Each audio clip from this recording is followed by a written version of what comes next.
Welcome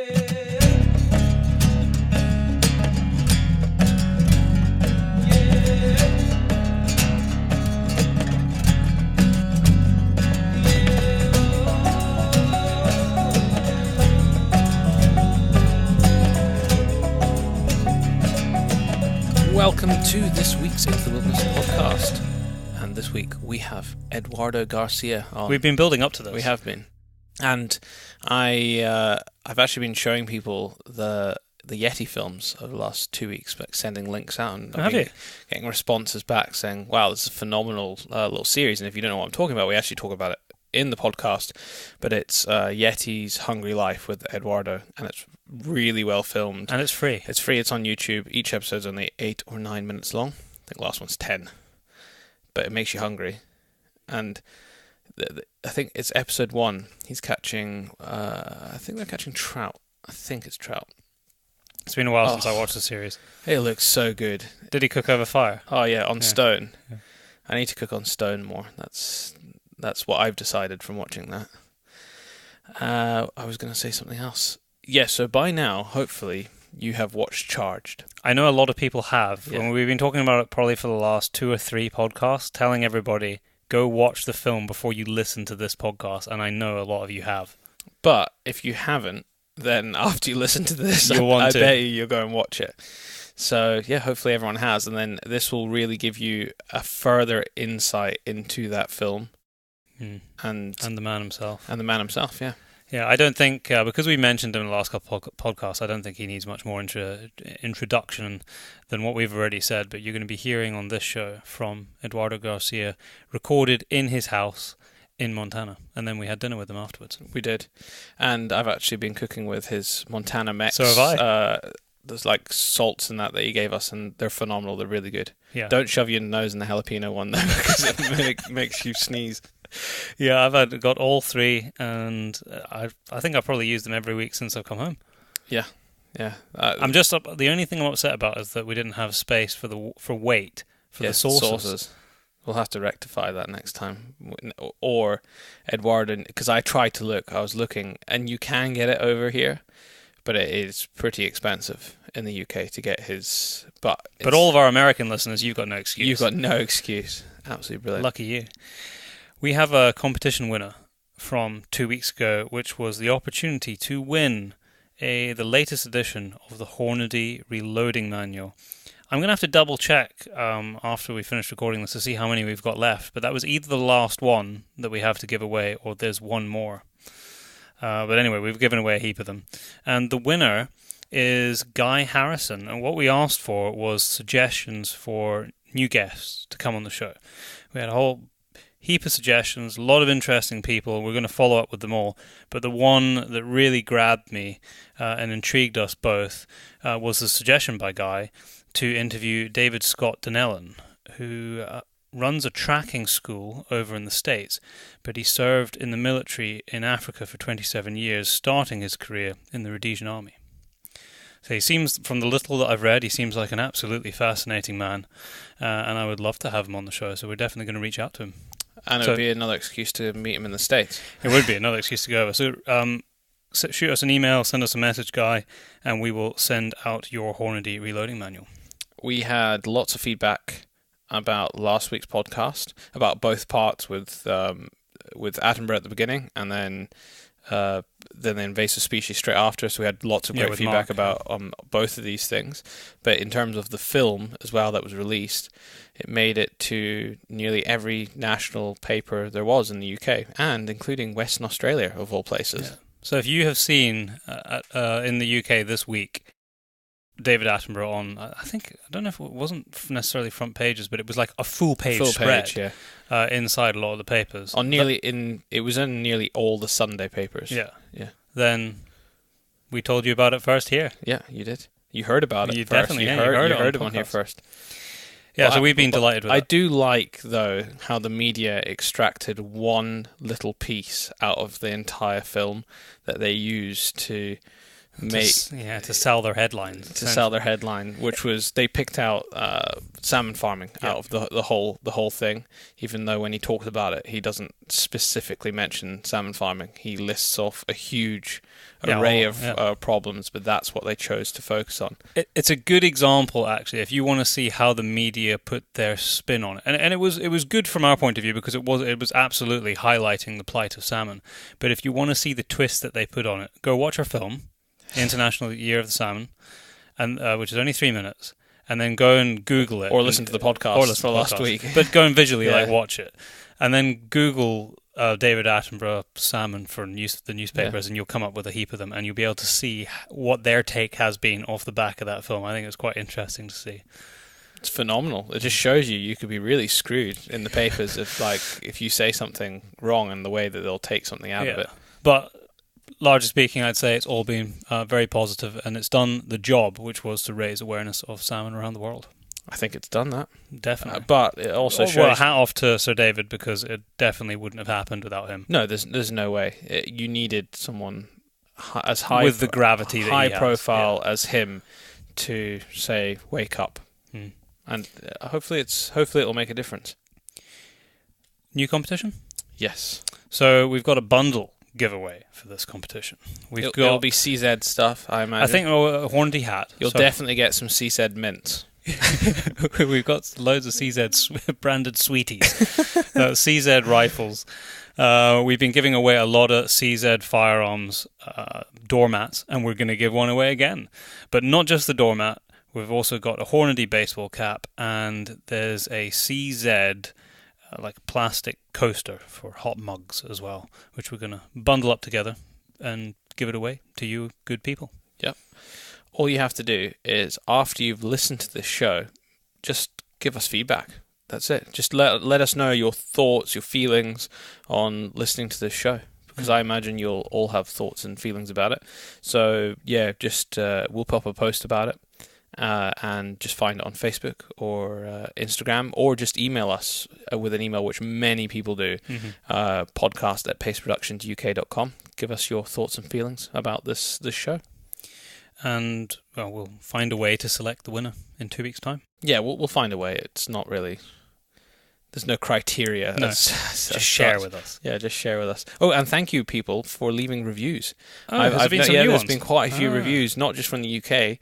There's been 2 or 3 from Canada in the last week, and some more from Australia. So thank you for our global audience for supporting us and listening to our shows, because we are gaining more and more listeners every single week. So welcome if you are a new listener.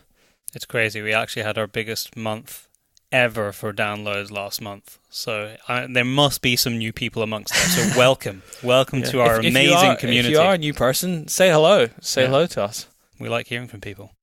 Another thank you needs to go out to all of the people who have been following our auction to raise money for the pangolin conservation in Africa, because the response has been absolutely phenomenal. I haven't totted up the amount from all the auctions that are finished, but it's well over £2,000. Yeah, the last time I looked, it was like 2,400, and that was a rough estimate. Our goal was 2,000. A long list of people who we will all thank on a future podcast, probably once I come back. When Byron comes back, we'll have the full list of everyone that has supported this. Yeah. We've already bought most of the equipment that we're taking out. It's in my suitcase already.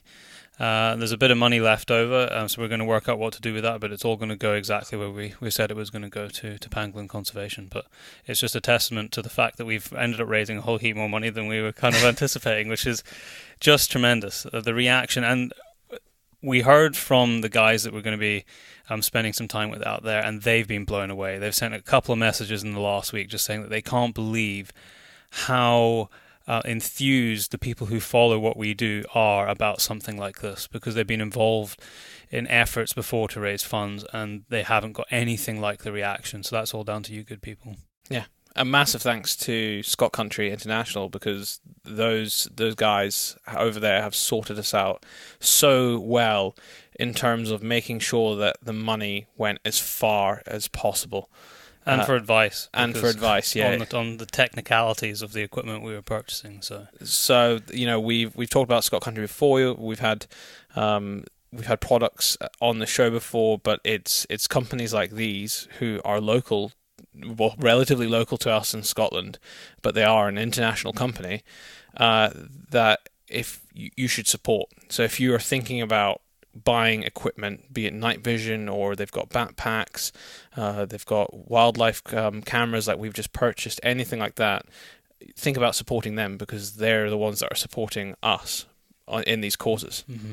And one thing that we're going to do going forward in the next couple of months when we try and find a minute to breathe is we do a lot of fundraising either through our coffee stuff we've done in the past, like for the Luairu Sanctuary for the chimpanzees, and we're going to put that all up on our website so that you can see all the money that we've raised over the years and where it all goes as well. We've just sent a bunch of money over to the guys at Salmon and Trout Conservation from the last year of coffee, so I know that they've got that in their bank account, and we'll be sending out a whole year of coffee donations from each bag that we sell to the GWCT just shortly as well. So there's a lot of things going on in the background that we don't mention necessarily every time. But yeah, in the last 2 years, we've raised thousands of pounds for different causes, and this is all down to our awesome podcast listeners and people who follow us on Instagram and things like that. Yeah, and you guys obviously feel the way we do.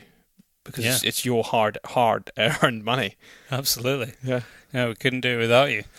And I think that's it. Did you have anything else? No, I'm off to the Caribbean for a few weeks with the money that you guys sent us for the pangolin, and I can't wait to relax. No, I'm really joking.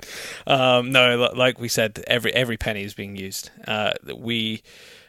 One thing that always frustrates us, and you see this with charities, organizations across the globe, in every sector you can think of, in aid to wildlife to everything, and that is the waste of money. And we like to think that we've managed to keep it small enough that we have specific goals in mind. And especially with the pangolin thing, it was equipment. We wanted a certain equipment. We raised more than what we needed, so we're what do you need next? What can we help out with next? And every penny of what has been raised is going out there, being used. It's not paying for our flights. We were going anyway. Yeah. We've got a whole group of guys going out who are going to be hunting with us for a week. And our good friend Dave and Delango at Winterberg Safaris, who have all hunted with us on our wilderness hunts, all 5 of the guys who are going, so that's great. So that's the reason that we were going there, and then we've just taken a bit of extra time so that we can drive up and go and give all this equipment to the people on the ground. Yes. I don't know who's going to be on the next show. That's still to be determined. So who knows? It could be a surprise. Could be an American one, could be an African one. Could be an African one. Possibly. We'll just have to leave you in suspense. There will be a show, don't worry. We've got a whole heap of them in the bank. Yeah. For once, it's crazy. When we first started the show, in the first 2 years, probably a year actually, we had like 3 or 4 in the bank. That's because Byron was actually working offshore to begin with, so we needed to make sure we had enough. And then, I don't know how, but over the last 2 years or something, we've never struggled to have people on, but there's not always been that many in the bank, and this is the first time we've had like 10 ready to go from a trip. It's pretty awesome. Well, hopefully when I come back from Africa this time, my aim is to get another 3. Yeah. So that we can augment our American, and then we'll be back to... I've really enjoyed doing the ones at home, 2 weeks ago, all about invasive species. It was a great conversation. What has been amazing is how interested people have been about it. We've received a lot of messages about that podcast. No, on paper, it doesn't necessarily look like an interesting topic to discuss, but I think it was. But so that's basically the plan for the future, if you're wondering. So we're going to basically kind of make sure that everything is split up with something from the UK and then something not necessarily from here. So a wide spread of guests from around the globe. We need to get someone from Australia and New Zealand on, because we do actually have quite a number of we've had a couple of New Zealand there. podcasts before. We have. When I was out there. Maybe we need an Aussie on. Yeah, we've never done an Australian one. Any of our Australian or New Zealand listeners, if you know someone that would be worthy of coming on, then let us know, because we'd like to get an Aussie or a Kiwi on. Yeah. To talk about something. I don't Kiwi know what. and Aussie things. Yeah, exactly. Yeah. Very good. Thank you very much for listening, and we will be back in 2 weeks. So I'm gonna kick off by first welcoming you to the Into the Wilderness podcast. It is an absolute pleasure to have the opportunity to speak with you.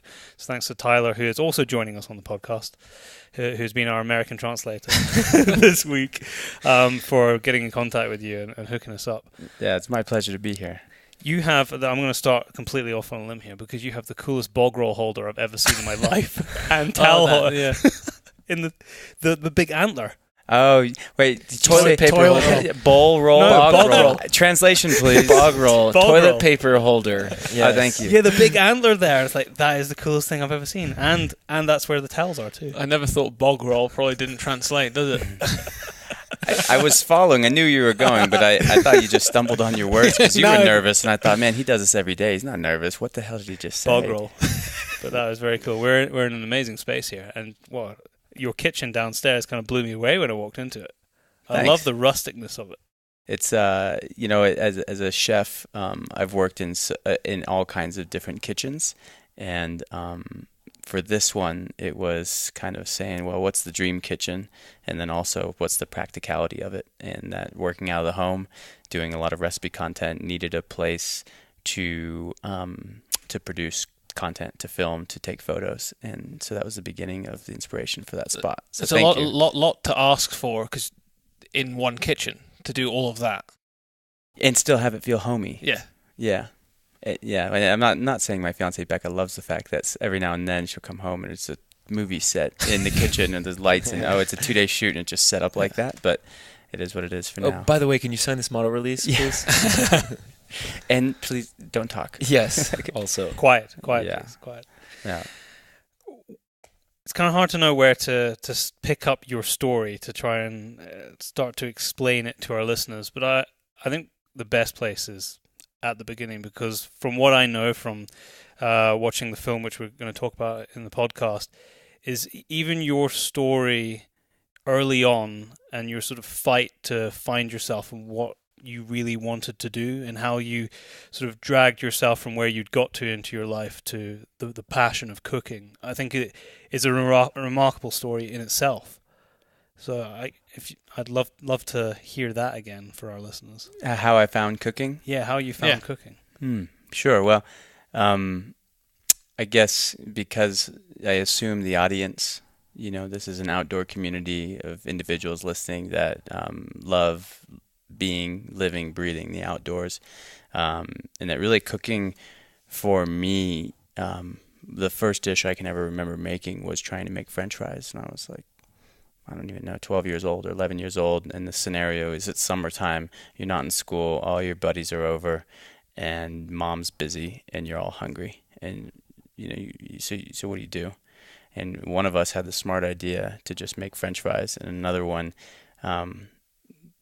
friend maybe thought they were even smarter and threw up their hand, was like, well, that can't be hard, it's just potatoes and hot oil. And so we ended up trying to make French fries, and the oil was not hot enough, and we ended up just with some soggy, flaccid chips, and you couldn't put enough salt and ketchup on them to make them really be great. But so cooking was always from the get-go sort of a exploration without much fear attached to it for me. So, the first deer we ever harvested, and I should preface, I grew up in a community with buddies that we had the Boy Scouts of America, so we had sort of an organization that was teaching young adolescent boys how to go into the outdoors, but they weren't teaching us really hunting. They were teaching us how to light a fire, how to, put up a tent, and sort of these general basic outdoor skills. Knots and things like that. Yeah, knots and things, orientation. Yeah. But no one was teaching us how to hunt, and yet my buddy had a .22 rifle, and we ended up harvesting a mule deer, and it was such a crystallizing moment, because not only had we just killed an animal, but then the reality set in. Oh, all right, how? So this is dead in front of us, and this represents food and meat, and that's why we killed it, so we can eat it. But how do we get from the dead animal to eating? And how old are you at this point? I think we were probably 11 or 12. Oh, so you're very, very young. Yeah, very. It was so cowboy. It was so irresponsible. It was so not thought out. I think he had a couple 22 rounds, 22. Yeah. rounds. Rimfire. Yeah. One of them missed. One of them made it. The poor animal wasn't dead all the way. I had to actually finish putting this thing out of its misery with my knife. And so there we are now with the gravity of all this on us at 12 years old. And I share this story not because I'm proud of how we went about it, but because it impacted me moving forward. And we did. I mean, we figured out how to pull a primal chunk of meat off of this, and we ended up trying to cook it over a fire. And it wasn't probably great. It probably wasn't cooked through. We had no idea what we were doing, but it was the A to Z of like we had harvested. We were responsible. We have to eat this. And, the coyotes ate well that night because we obviously didn't take it all with us. We didn't even have a house. I mean, we would bring a dead deer home to my mom's house. It was so from that day forward, those were my early culinary, thoughts. And then you migrate into other things that you can get your hands around, like fishing, and fishing was easy. But a lot of it was we taught ourselves how to do these. So how that segues into being a professional chef is when you're 15 years old, growing up in rural Montana, you don't have too many options for work. You can work as a ranch hand. You can work in town, which was 30 minutes away, bagging groceries or pumping gas. And my mom was not going to be bringing me 30 minutes into town to work. Or there's a resort within 10 square miles of where I live called Chico Hot Springs. They've been. Oh, you guys Yeah, have we have sampled it. Okay, so did you go? So if you soaked in the pool, and you probably either walked through the bar, through the hotel, or through the grill. Yeah, we were through the bar. Through the bar. Yeah, we went through the bar. Okay, Yeah. so there's the grill that's attached to that pool, and for everyone listening, this is a historic mining town, the town of Chico, and there is a hot spring that came out of the mountainside down from the mining town of Chico, and they built a pool around that spring. It's crazy. It's insane. And so now it's this full-blown resort. But back then, I mean, it was the infirmary, it was the hospital, it was the nightlife, it was the everything of that town. That was the hub. That was the hub. And then so still, fast forward 100 years, and yours truly, it's 1995, and I need a job. And so I end up applying and getting a job as a prep cook and learning how to flip burgers and throw pizzas. And so that was my first ever cooking job. And then you fast forward further, and I cooked through high school, and then I went to cooking school, and you get stuck. I don't know for anyone else, but I'm sure some folks listening, you find a thing that you get paid to do, and before you know it, you've done it for 5 years and then 10 years. And that was kind of it. It was like high school. I just realized that cooking was a paycheck, which allowed me to buy my first car, or allowed me to go buy flies, or allowed me to get, do all the things you wanted and needed to do. Yeah, because no one else is giving it to you, and then all of a sudden you realize you're in cooking school and you're actually going to get your degree in the culinary arts. And then you're like, wow, okay, there's a career attached to this. This isn't just like a day job. This could be a career. And then, and it kind of just starts to compound on itself into a little bit of a ball. So what was your next step after you kind of graduated? So graduating cooking school, my next step was I had no next step. I was working 3 jobs, random stuff, like cooking for sure, and then doing cooking 2 different restaurants, and then I was also modeling for a bronze sculptor that one of the waitresses at the restaurant knew I needed cash, and I was struggling, and she was like, "Well, you can stand naked in front of my buddy, who is a bronze artist." I haven't seen any of those sculptures. Yeah, I was going to say, where can those sculptures be found? I don't know, man. That's the scariest thing. Is I don't know where they went. They're just somewhere. They're in the world. They're in the Louvre in Paris. That is kind of strange to think that somewhere someone has a naked bronze sculpture. It's kind of awesome. It may seem strange, but when you're 19 years old and you are hustling hard to pay I was put myself through school, and oh man, it was a racket. It was like $12 an hour. You just have to stand naked. Yeah. And hold on, I just want to say, because there's someone listening somewhere who has done this, and I know that they're thinking it's hard work. So listen, I'm gonna stand up right now. So I'll never forget the pose, and you guys I'm going to take a picture here. So dude, Describe. The pose was that I had my feet teed into each other, so my right foot into the arch of my left foot, and then your knees kind of like falling into each other, and you're still standing. So it's like someone just hit the back of your knees, and you like caught yourself from falling, and then your hands are like up behind your head like you're doing a crunchy, and then you're looking up wistfully like this. It's just, and you hold that. That's hard. Okay. Yeah, Did you take a picture of it? I did, and I'm glad you explained it. It's not worth $12 an hour, let me tell you. The best way I can describe it is like the Peter Andre pose under the waterfall when he's in the. That's the best way I can describe it. So that was me trying to make ends meet, right? Okay. So it's not just standing. Yeah. It's credit where credit's due. Yeah. But there I am, graduating from culinary school, 3 jobs, trying to make ends meet. And there was a yacht, a pleasure yacht, like 100-foot pleasure yacht that was in the Seattle harbor. I was going to school in Seattle, Washington, and they needed a chef. I actually turned the job down, and fast forward 5 months, and got another phone call from that same captain. Hey, Eduardo, it's Captain Mark Drulo. We are hiring a chef again, and we'll give you one more shot. You're top of the list. You got 5 days. Let me know. And I remember hanging up the phone, and the premise of the job was basically they needed a chef that would be a full-time live-aboard crew member, and their itinerary, this yacht would spend the year cycling down to Panama and back to British Columbia, Alaska. So it would do British Columbia, Alaska in the summer, and it would do Mexico, Central America in the winter. And I mean, it sounded adventurous. It sounds incredible. It sounded incredible, and yet at the same time, I'm 20 years old at the time now, and on the one hand, I have bills coming up soon. I have to pay my student loans.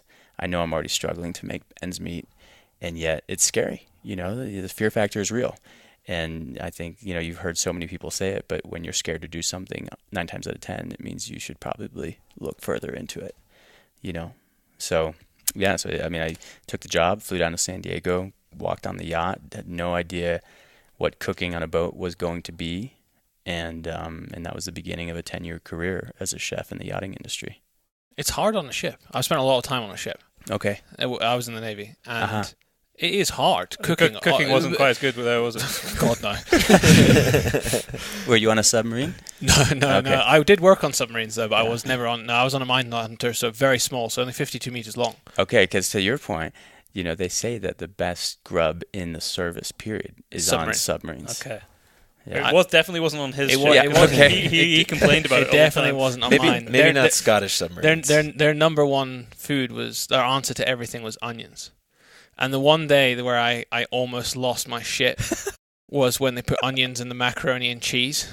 And I said... He hates onions. I said to the chef, no, because I am a big fan of mac and cheese. I said to the chef, show me one fucking recipe in the planet that puts big-ass onions in mac and cheese. And what did he do? And he just said, eat your food. Yeah. True. That's truth. Well, I had no option. Where was I going to go? Yeah. Just man up, pick the onions up. My point is, it is hard on a ship because space is always limited, and food space, you can actually store food, and also the cooking space. Yeah, if you had been... so I worked in the yachting industry for 10 years on a variety of different boats, from larger... I think the largest boat I worked on was 160 feet, and then I worked on some quite smaller boats, worked on a few sailboats, and every boat had their... had a different challenge, to it. The sailboats, working on the heel if we were under sail, or working on the smaller boats where, I remember having a cutting board like the size of this magazine, and it was maybe like 8x8, 10x10. And initially, when you don't have something, you think, how am I going to do this? And then so there was a profound moment. There were profound moments in regards to me becoming a chef, doing it, cutting my teeth through the boating career, in that you think you need everything you had at the restaurant, everything that you had in cooking school. And then as you find yourself in a scenario with a tiny cutting board, no storage, and it's a moving kitchen that's bouncing and bobbing and going around, you realize that you can make anything. You can figure it out. You just have to remove the mental block that you need anything. Just work with what you have. The one thing that I will say is I do take my hat off to the chefs. We did have them on board, even though that sometimes it did upset me, their cooking, is that they cooked in any weather there was. Oh, yeah. And that was the one job on the ship, bar steering the ship, that could not stop functioning because people still had to eat. Everyone else went to bed, and they were still cooking. And you should have seen, some of the waves were insane. And these guys are massive pots with soup, trying to stop it pouring over the side. It's hard when the weather's bad. It's insane. Yeah. And scary. Yeah, it is. But what a phenomenal experience, you know. What was it must have been quite liberating visiting all these places and seeing all the different produce that you could suddenly dream up recipes for. Oh, it's the dream for any gastronome, any chef, anyone with a passion for eating is to eat their way around the world, right? And to get paid to do it as a chef. And then not only that, so there's that. That's easy. That's an easy, low-hanging fruit. That's beautiful. It's like, yes, I'm going to get paid to cook and learn cuisines of the world. But then there's also the part whereby the boat pulls in to pick your port of call anywhere in the world, and you have guests on board. So you're hustling, you're working 20 hours a day. It's your on call, and you're the only crew member other than the captain, really, that has the ability or opportunity to no questions asked, and almost to the point where everyone will support you doing it, say, I got to go get something. They don't know if you're out of garlic or not. I mean, I'm not saying I pulled that card. I may have.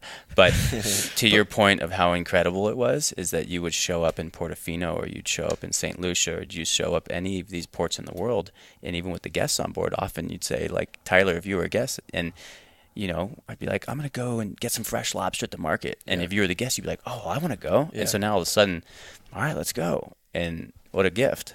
Well, and I remember you telling me in our interview about how that's kind of where you first discovered the cooking outdoors, right? And sourcing the freshest ingredients. And you started to sort of gain insight into what people were the most interested in having, and you started to put those two together with your ability to find fresh ingredients with this experience of being outdoors. Right. So it was so what it was being a Montana kid who grew up cooking in the outdoors, who grew up having campfire cookouts, you know, and then all of a sudden I find myself in the markets of the world, very much removed and far geographically from my home. But then it was through wanting to create the most tasty and enjoyable experience for the families and people I was cooking for that I realized that, and I was actually just writing a piece about this today, that the one thing I can say after 23 years of professional cooking is that it's layers and depth that are truly the memorable parts of a meal. So it's often not the perfect doneness of a steak, but rather a bite of food that has true depth of some kind, whether it's in the flavor profile or the package with which that food is delivered to you, right? So then if you can take, let's call simple barbecue ribs, if you can create a meal of barbecue ribs, however, to get to the barbecue ribs, you have to leave the boat and you have to get on a little boat, and then you take the little boat to the beach, and then on the beach you've created a sand pit fire, and you've all of a sudden you start layering all these experiences that bring someone to the ribs.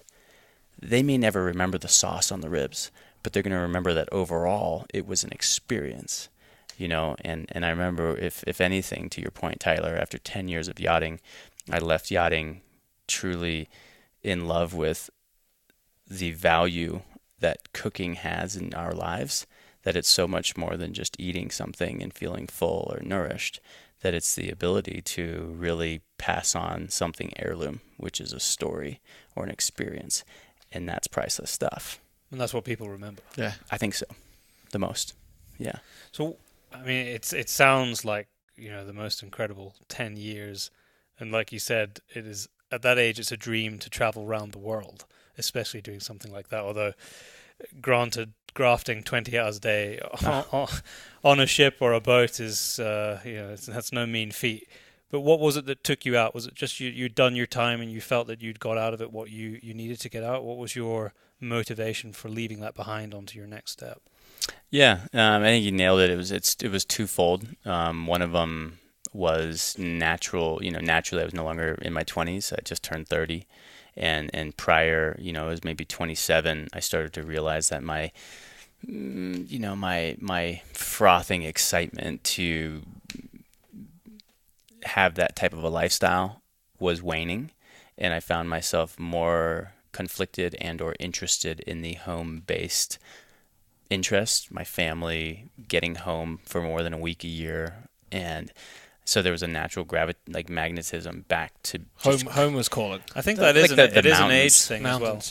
Definitely, Yeah. as you get older, I think it becomes a bit more important. Yeah, so it was a mix of like nurture and nature, that was like pulling me back home. And then professionally speaking, I was working, it's a very demanding industry. You are working 20 hours a day, and granted, when you're not, and if you have sort of a normal day of work without guests on board, it's 9 to 5. And it's great because you're in the port of Nice and you can check out the south of France after your workday at 5, and it has all of those perks. But I started to find myself not going out. I'd be in these amazing places of the world, and I wasn't leaving the boat. I was staying on my computer, Skype chatting with my family, and starting to build business plans with my partners, and dreaming about, and this was the ultimate catalyst that actually had me leaving the yachting industry, was that my passion for cooking was truly becoming I had truly fallen in love with cooking at this point. And when you love something, you want to share it with everybody. If you found the winning ticket, you want to tell everyone about it. I mean, thank goodness for Instagram, right? Like, we can just promote the shit out of it, get it out there. Yeah. But truly, when you're proud of something, you want to share it. Generally, you don't want to hold it back in. And it was in my mid-20s that I really fell in love with what cooking is for me, my ability to share love and my joy with the world. And then I started to realize that, man, I'm kind of limited. I'm only sharing this with 10 people a day, 15, 20 people a day. And so we started dreaming up how to do that on a larger scale. And so it was two different business concepts. One, develop a TV show that was based on cooking in the outdoors, and then a food brand. And together, those would be sort of the next step pursuits that would allow me to share my stoke of food and meals with a much larger audience. Setting up a business like that, or in the TV show, it's kind of like a business platform. I mean, it's a huge undertaking. Yeah. I mean, you must have had a great support network around you to help you leave that life, and now you're back here, I'm guessing, in Montana, doing the next stage. Yeah, I as with most things, I pushed back on not wanting to do it. I realized that that there's a ton of work involved, and there was a lot of unknown involved. And I'm grateful now, reflectively, that so it was my brother, my older sister, my girlfriend at the time, the four of us decided that, you know what, collectively, we can accomplish the business part of, and it was a simple business plan. It was not what it is today, but it was basically to just bring Latino-inspired foods to the fresh farmers market experience, and then potentially have a retail storefront where people could come and get salsa and guacamole and tamales and tacos and fresh Latino foods free of preservatives, free of chemicals. Like, I think when people think of Mexican food, it's refried beans, yellow cheese, tortilla, taco. And granted, that is a part of, that's like Tex-Mex, or that is a version of what we've come to know, that food. But I wanted to express the food of my cultural roots, the Yucatecan style, and the glorious cuisine that is the food of Mexico. Depth, layers, varied, like very varied and diverse. And so it was only with their support, to this day. I didn't write that business plan. It was one of them. I said, I'll do I'm the chef, guys. Like, I'll do I'll do the recipes, and I can bring some capital to this. So it was a team effort for sure to get it off the ground. And that's how Montana Mex was born. That's how it was born. Yeah, we started tweaking recipes while I was still on the boat, feeding them to the crew, feeding them to guests. So look like guinea pigs that they didn't know it. Yeah. 100%. And even and even to the point of, on my vacation times at home, working on the recipes, and we rented a kitchen, and so I'd come home, try to do a couple recipes, get some things going, and then I would take off on the boat for 6 months. And my sister and Jen and my brother Eugenio. The three of them would have then worked and supported the business in some capacity, you know. Not how I'd recommend anyone to start a business. But it worked. Okay, so like, to all cards on the table, we were thinking about a farmer's market brand. You know, we were learning as we went. We were making mistakes and learning and fixing them. And so 2011 rolls around, and it's like, I decide, okay, I'm going to leave the boat, right? I'm going to leave the boat, and I'm going to focus on this food brand. And my sister had been running it full time. Jen had been doing it. We'd all been doing it from satellite locations. And so to say that it was working, how about that? It was You know, working. yeah. Every Wednesday we showed up with fresh salsa, and we sold it. I think I think for every like jar of salsa I sold Tyler for $5 a pint, you know, it would cost us $5.50. Yeah. Yeah. You know, so we were getting our food out into the world, but it was not sustainable. It was not. Yeah, it was the beginning. And so at the same time, parallel to this, you're now starting to do some filming. Yeah. So parallel to that, Jenny Jane, actually, so she's still my creative business partner in our media group, Active Ingredient Group. And at the time, we were dating, and she had visited me in Montana on my vacations and had been the recipient of many a campfire meal. And not just in Montana, to be fair, but also on our yacht travels around the world. And because she would visit me in ports of call and whatnot. And she actually, with friends, worked on me for like a year and a half, 2 years. Hey, Ed, you know, we should do a cooking show for television. You know, we've been out in the public too many times and had people come up on the riverside walking back to their truck and just peer over our shoulders and say, what are you doing? Oh, I'm making dinner. What are you making? Oh, I'm making this or that. And, you know, it wasn't just a weenie roast on a sharpened stick. Yeah. You know, and this was pre, like, you know, for everyone listening that is a part of the hunting community now, this was like before Hank Shaw and Hunt Gather Cook. This was before Meat Eater and Steve Rinella were really out sharing this love of like how to, you know, eat what you kill, before Remy Warren was doing all these things. And thank goodness we have this now, right? But back then there was not a lot of people doing that. And maybe we were. Maybe Steve was doing it. Maybe Remy was doing it. Maybe Hank was doing it. But it wasn't public. There was no platform. There was no way to actually broadcast, right? And so we hired a crew out of Bozeman, Montana to film a pilot reel for us. And we called the show Active Ingredient. And the premise was basically living your best life on an adventure, like a recreation adventure of some kind, whether it was climbing, surfing, snowboarding, straight hunting, or fishing. But that food should be an integral part of that adventure rather than sort of like, all right, we got to get back to the trailhead by this time to get to food or dinner by that time before the pub shuts. It was, well, let's just bring X, Y, and Z with us. Let's bring a knife. Let's bring a spice kit, and let's wing a grouse while we're out and cook dinner while we're out and about. From the point in the story that you're at now, what is the timeline from where the story begins in Charged, the film, where you had your accident? Yeah. Okay. So the timeline would be 2011. I had just left the yacht. I was home here in Montana, and we were, as a team, collectively fully focused on Montana Mex, you know, trying to get local stores to pick us up, things like that. And at the same time, I was working with the largest talent agency, really one of the largest global talent agencies, called William Morris Endeavor, to represent me. And collectively, we had signed a production company out of Denver, Colorado, to film our show. And we were going to build our pitch deck and then take it to the Discoveries, the National Geographics, the Food Networks of the world. And, you know, with great representation like that, with a great production company, I knew nothing about really any of this other than I just wanted to cook over a fire in cool places and share it with people, right? Is there anything better? Right. Is there anything better? No, there isn't.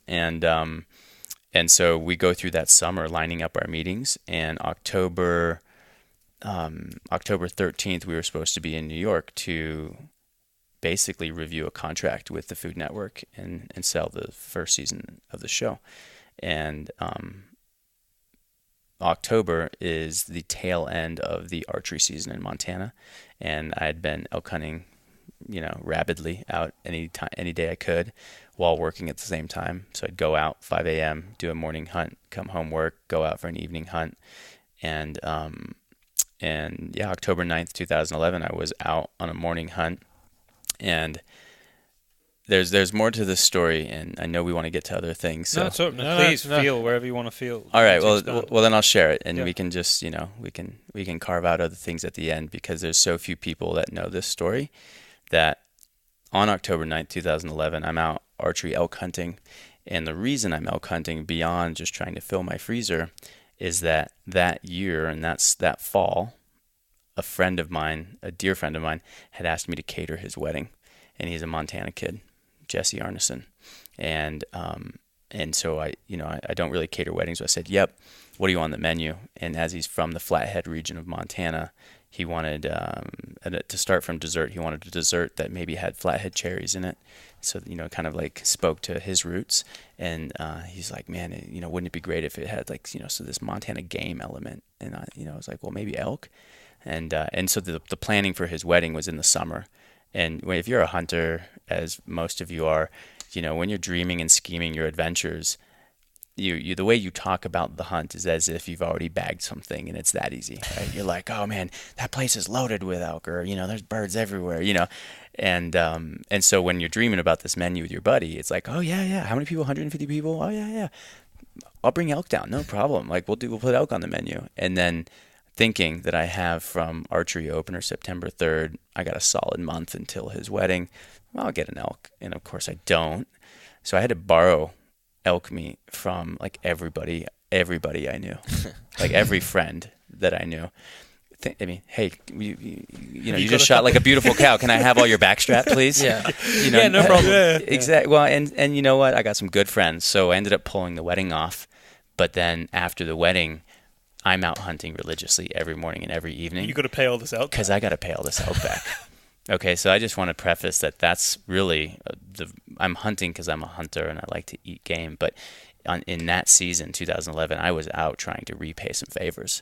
So, which brings me to the moment of 8 a.m., 9 a.m. I have patterned this one herd all season long. And they've slipped by too many times. And so I play my cards right this time, and I'm up above them, and I see them coming up from the hay fields that they're eating on, and I set myself up, and it's maybe a couple satellites and a big herd bull and some 30-odd cows, and basically these tricky buggers end up coming to the left of me or the right of me when I thought it would be the other way around. And so there I am at full draw with them walking behind me, right? So I'm at full draw and I can hear them walking 15, 20 yards behind me. And you can't turn. And I thought they were coming on this side, and they came on that side. No, I can't turn. I'm totally frozen. And so I'm frozen just waiting, and all I'm just kind of waiting, and I think, all right, well, when the last one passes, I'm going to pivot and see what I can do. And I pivot, and the last elk standing right next to me, 30 yards out, broadside, is this beautiful, symmetrical, dark antlered bull elk, 6x6, similar to the one that's above us in the office here. And I pivoted right to the last elk standing, and so my pin is on this elk, and the chef kicks in, and I don't release the arrow because I borrowed elk meat off my buddy Chris Robinson, who had made a point, because he's a meat hunter, to harvest a 2-year-old, like a young, healthy cow. And he couldn't stop telling me how tender the meat was, and it was beautiful because I cooked it at the wedding, and I'm looking at this awesome 7-year-old, 6-year-old bull, thinking it's not going to taste the same. I can't, if you loan me lemons, I'm not going to return apples. No. Yeah. So I pass on this elk. Wow. Almost nobody knows that happened on October 9, 2011, because after I pass on this elk, I decide to go try some wallows later on in the day. I know you guys are looking at me like, what? Why did you pass on this elk? No, I totally get it. I get it? 100% get it. Okay. We have, with the amount of meat that we put in the freezer, I totally understand. Okay. So great. I feel like I'm in a safe place here. So I reset for a midday hunt, hoping to go up to some wallows I know of. And on my way to the wallows, I end up coming across this. I end up coming across this metal can that's in the middle of a drainage, about 3 to 4 miles from my truck, and inside this can, think of a 50-gallon oil drum cut in half in the ground, overgrown with grass. And inside this can is what looks like a toupee, just black fur or hair. And I can see sort of very small, fine claws. So, maybe a half-inch long. And it looks like the remains of a dead baby black bear. And so, really not thinking anything more than I would love to grab a claw or two, throw it in my pocket, and keep going. I grab a knife off my hip. I throw it in my left hand. I reach down with both hands to grab one or two of these claws. And, that's the last memory I have on October 9th, 2011, prior to being electrocuted by 2,400 volts of electricity. And so many people would have probably done the same thing. I dare say, if I came across that, I'd be like, yeah, I'd probably have done the same thing. Yeah. 100%. You said that last night. You said I would have been just as curious. I would have wanted to look at the skull. I would have wanted to see the teeth. Or 100%. Like we are curious by nature if you hunt. Oh yeah, we are programmed to inspect everything. Yeah. To fact find and clue check and look into everything. Yeah.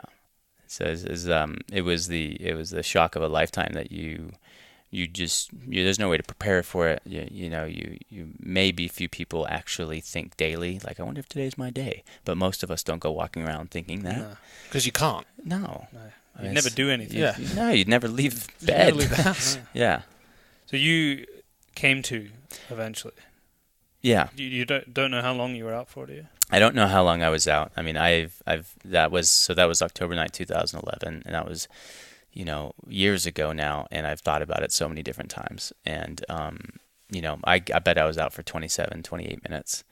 And I remember my eyes opening up, and just like if you're taking a nap on the forest floor waiting for, the light to get better or whatever it is, my eyes opened up. I'm looking at treetops and clouds scudding by, and, dotted blue sky. And I remember telling myself to get up. I remember telling myself to get to my feet. And for the life of me, I do not remember what happened after that moment until my next memory was the sound first of my feet on gravel walking, and then the visual of myself walking down a dirt road with the valley below me kind of heaving as if, like kind of bouncing, and I found myself walking to get help, basically. I still don't understand, having watched the film, and we should emphasize the fact there is a film that recounts this whole story called Charge. I still don't understand how you walked out that day. Yeah, I don't either.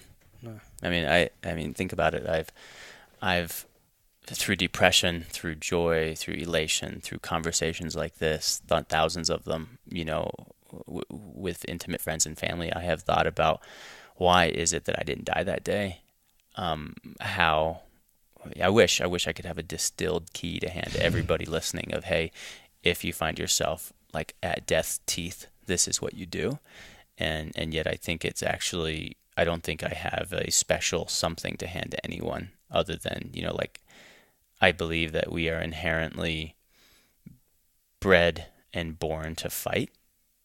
And we maybe forget that is a part of what it is to be human. I ask fathers or mothers, I don't have any kids, right? But I say, when your kid was born, did they come out, like singing a lullaby and super calm and tranquil, or what was your kid doing when they came out? And the answer is the same every time. Oh my God, they were screaming, they were fighting. Like that's what we know to do from the moment we're born, is we know to fight.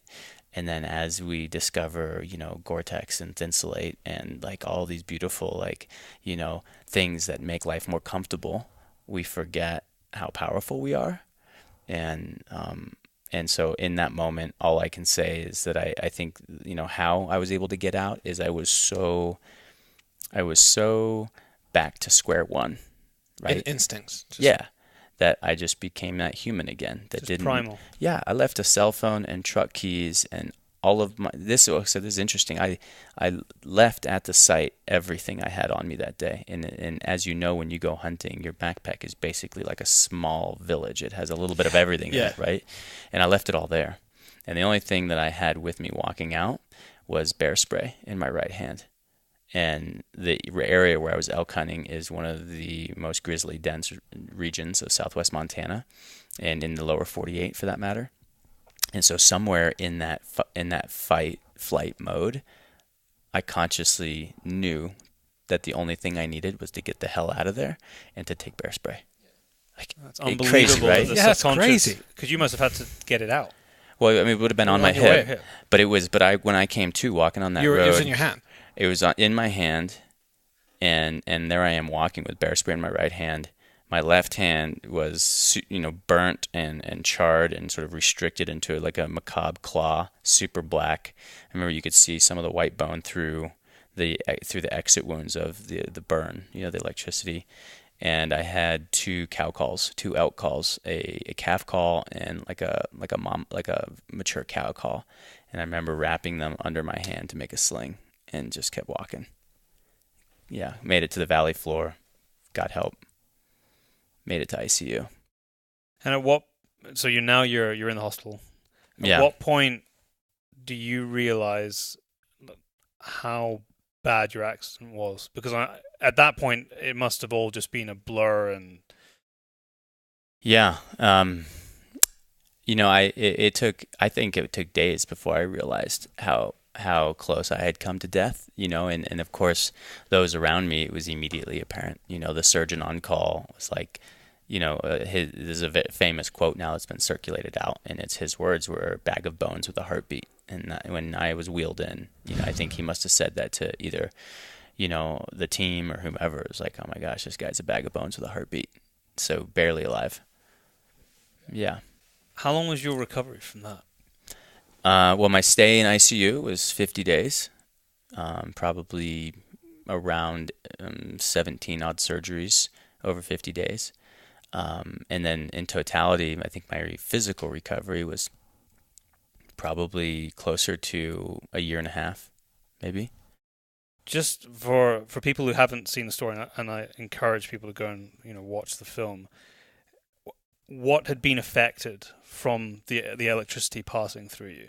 Yeah, so when I reached down to take the claws off of that bear corpse, the knife was in my left hand, so the knife became the conduit that for the live power to arc. Yeah. And so I should actually step up backwards, because I know there's people asking, well, where did this power come from? Did it just eject out of the earth naturally? And so what I can share is that it was a junction box for power going from, the road, from the utilities down the road up to a backcountry cabin. And in that the box had fallen off of a maintenance log, and decades prior to me coming across it. And the lid had been secure at one point in time, but the locks had corroded and become compromised, and the lid must have sloughed off and was laying nearby, overgrown. So that was what exposed the can. So this can was an old junction, like box for a power line. And so remind me, where was that? Just to explain the extent of your injuries. Yeah. So got it. So I reach into the can with my knife, and the power arcs to the knife, goes in my left hand, and ultimately ended up blowing out through my elbow, both elbows, through my hand, my right hand, and then also through my left thigh, my left torso. So 9, and then through my scalp twice. So 9 different exit wounds, which over the course of my ICU stay resulted in that, I had my left hand and wrist amputated. So I still have sort of like 10 inches of my left forearm, and then I had three 3 4-inch sections of ribs removed from my left torso, and then major muscle groups of my obliques. And I'm a one nipple dude, so I'm missing my left nipple and my obliques on this side, and my whole trapezius is removed. Did they have to pull that round? Did they? Yeah, it's a muscle flap. I'm surprised you know that. That's rad. Yeah, so right now if I flex my trap, it basically flexes here on my torso. But yeah, so immense muscle loss, some bone loss, and to this point, no memory or funky mental, or vision or hearing loss. But Despite it blowing out the top of your head. Yeah, through my skull. Amazing. Yeah, and you'd think I would lean on that, Fiance calls your name, hey Eduardo, and you I forgot to turn my registration in. Exactly. When I was watching the film last night, and Tyler was sitting on the sofa with me, I kept saying to him that I couldn't believe your attitude through that, because it was incredible that there was so much footage which is in the film, and you just had this incredible outlook the whole time, and I just kept sitting there shaking my head and was like, of everything that you're going through, I don't know how you're able to do that. And it was remarkable to me and inspiring. It does. It came through just... You're smiling. Yeah. Quite a lot. Telling a lot of jokes as well. Like you're talking about the raw ICU footage? Yeah, all the raw ICU footage. Yeah. And so to that point, there's 2 things I would add or say to that is that, one, ignorance is sometimes bliss. I did not know what kind of hell the next 5 years of my life would be, rebuilding my business and then of course the emotional and psychological struggles that I was going to have, which I'm thankfully, I'm still working through, but that crux move had not happened yet.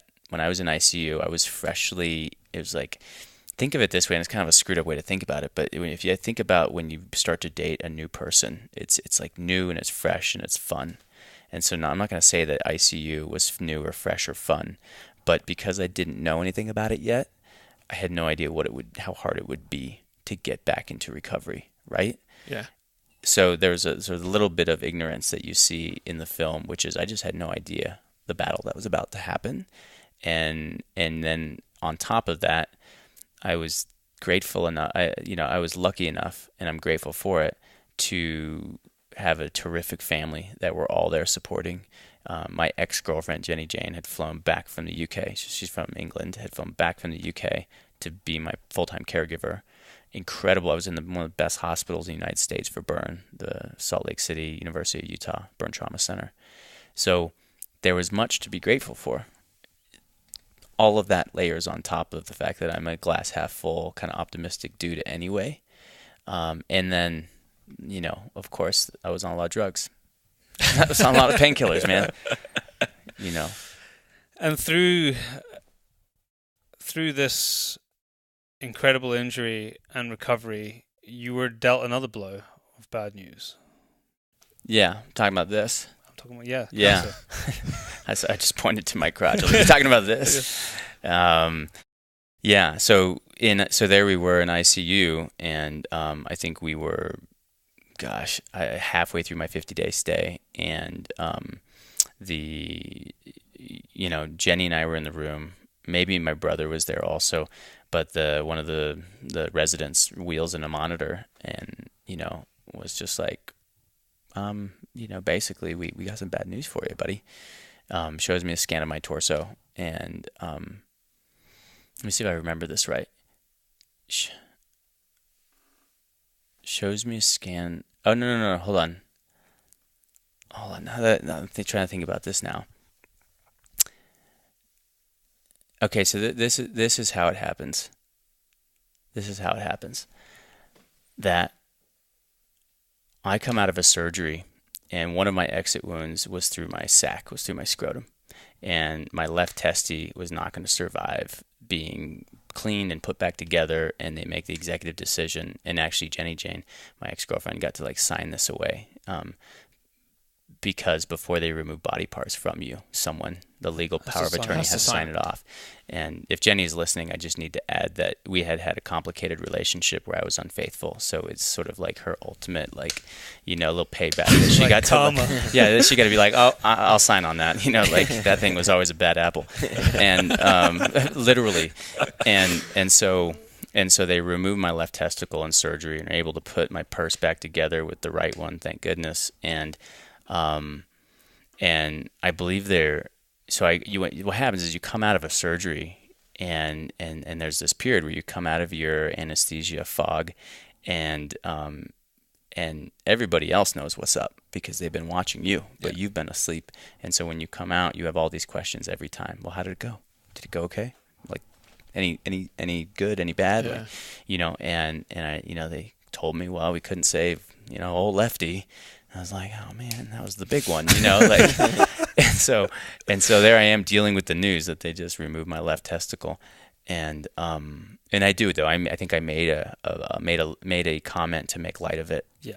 And I said something like, well, I never liked that one anyway, like, but then I added to it, maybe added a little color to that, that thing gave me issues one time, like that was the one that always hurt, and my brother, I believe, goes just kind of, the doctor leaves, they've told me that we couldn't save the testicle. I make my comment offhanded, and it was my brother that takes note of it and walks out into the hallway and chases the doctor down and is just like, hey doc, just a thought. After you left, my brother made a comment that one had always given him a problem. I don't know what you do with that, but it just like it stuck on me. So then what happens is when they remove body parts, any pieces of tissue from you, it gets sent to a lab. And so because my brother noted my offhanded comment about how that one had always been an issue and then had brought it to the doctor's attention, the doctor called the lab and said, hey, let's run a test on, old Lefty. And so then, the next day, the resident and intern or whomever, they come into my room with a scan, and they were reviewing some of the CAT scans from my first few days in, and basically they had sent the testicle to the lab and it came back positive for testicular cancer. And so, you got this guy who just recently became an amputee going through sort of this tragic life event, and then also realizing that you have testicular cancer. There's no way to deal with that other than to just absorb. And you had to get it treated pretty quick. And so it's insane, right? That was even discovered. Yeah. Through that series of events, and it took me a minute to remember that. I haven't told the story in a long time, but that's insane, right? I did wonder when I was watching that whether, with different circumstances, whether you would have found it. Well, who knows, right? It may be not until it was too late, right? This is what I was thinking. Yeah, so I don't, You never know these things, but it it kind of ran through my mind when I was like, you deal this guy this hand after everything that's happened? Yeah. And so to anyone listening, man or woman, the encouragement I would just give, because there should be some education here, is that if anyone is complaining about, pain in their testes, tell them to go get checked out immediately. I recall my offhand comment, oh, that's the one that gave me issues. I'd recall in 2007, I was in Saint-Tropez, and I remember working and having a pain down there and telling the captain. And I don't complain about too much. I'm not like a super tough guy. But it must have been giving you it was giving you an issue. It was totally giving me an issue. A lot of pain? Again, I don't know how censored we are here. No, but you're not censored. You're not censored. I'm genuinely curious. Yeah, because okay. I think It's a serious topic. So the way I would say it is, if you've had a wild weekend, everything's a little like sore and or tender, and yet I would have that feeling without having a wild weekend. Okay. Okay. So I would feel like engorged or inflamed, and I mentioned it to the captain, and the captain says, "Oh, well, one of our guests on board is a doctor. Why don't you have him check you out?" I'm like, "All right." And I'll never forget, I was in the galley, like scrambling eggs over here or doing something, and Dr. K comes in. And he's like, "What's up, Eduardo? Captain says you're hurting, man." I was like, "Yeah, I am." And I tell him my symptoms. And he's like, "Oh, well, doctors, they're like, well, drop your drawers, bro." Yeah. So I do. I've got my apron on. So I'm like lifting my apron up like this. I drop my Scrambling drawers. eggs and all that. Yeah. And he does. He gives me a quick evaluation, and he watches. He's like, "All right, well, it seems like I get it. It feels a little tender, but." And he asked me, he's like, "Well, how hard are you working? Like, are you standing all day?" I'm like, "Yeah, 20 hours a day." "Well, when do you get a day off?" "Well, I haven't had a day off in a month or two." He's like, "Well, two things. Take an ibuprofen. Get off your feet a little bit. Tell the captain to give you some time off, and you'll be fine." It's what every young 20-year-old wants to hear, is I don't have to go to the doctor. I'll be fine. Yeah. And so anyway, go get yourselves checked out, guys, if you're getting any red flags.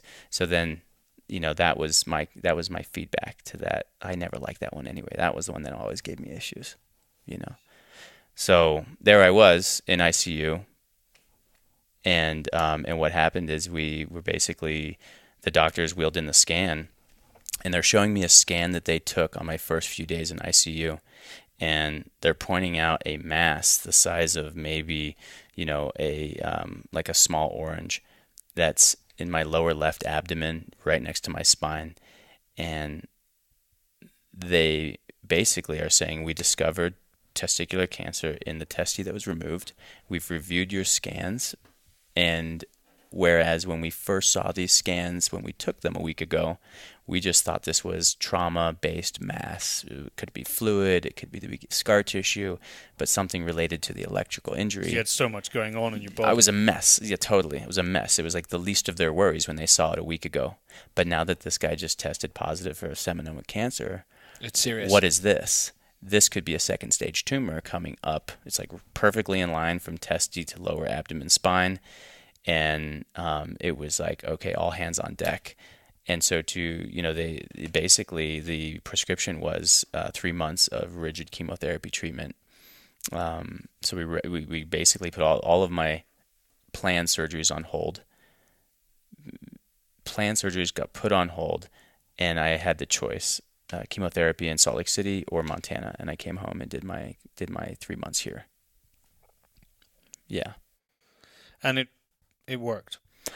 Well, okay, so there's more to this. I hope everyone's enjoying the layers of this, because I don't ever really get an opportunity to go this far in depth This is the point. into my story. Yeah. So I hope everyone goes and watches the film Charged. You can get it on Amazon or iTunes or wherever I you want. guarantee people will. Okay, good. after So this. do it, and then listening to this will add some major color, because so